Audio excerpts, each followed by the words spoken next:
Alabama put together one of the greatest classes in the history of college football. You thought the Tide was good already. This is pretty wild when you look at what Alabama put together in terms of the overall talent. I'm pulling up the 24/7 Sports composite recruiting rankings. Alabama ended up with 23 4- and 5-star players, which is just off the charts. 7 5-stars and 16 4-stars. They had more 4-stars than virtually anybody, and certainly more 5-stars. And for people out there, like some people every year when the Super Bowl happens, there's a graphic that comes out and they say, oh, look at all these 2- and 3-star athletes that have ended up in the Super Bowl. That happens.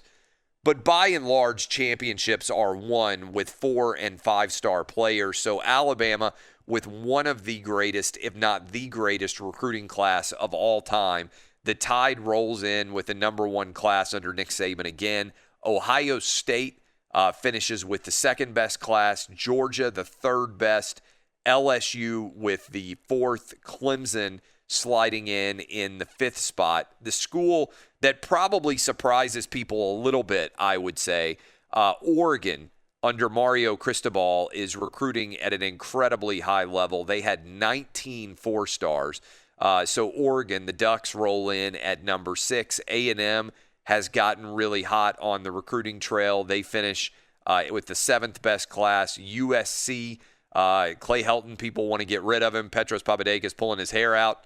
Yet Clay Helton just stays alive, baby. He's sliding in with the 8th best recruiting class. Notre Dame in at 9, and Michigan. Jim Harbaugh, was he going to stay or was he going to go? Managed to hold on to that recruiting class and also finish with a top 5 class. Looking at some of the other schools, Oklahoma, Miami, Florida, North Carolina, Wisconsin. That's probably Wisconsin's best recruiting class ever at 15. Tennessee holds on even with all the turmoil in the recruiting class rankings. 16, Texas 17, Lane Kiffin and Ole Miss rolling back. Maryland comes out of nowhere with a 19 class. Nebraska 20, Penn State 21, FSU 22, Iowa 23, Arkansas and Mississippi State close out the top 25. There you have it as we break down everybody out there. Hate to pick on him, but Dubs, Auburn Tigers with their worst recruiting class, maybe of all time, falling to the 30th best class right now as we speak. So that is where we are with all of the recruiting class rankings. Used to be a lot more exciting until a few years ago where they split up. They have an early signing day now in December as well as the main signing day, which happens on the first Wednesday in February. But about 80% of the top recruits are leaving and signing now on the early signing day. So much of the proverbial hay is in the barn by the time you actually get to this point. Appreciate all of you hanging out with us. We will be back tomorrow. We got another loaded show for you.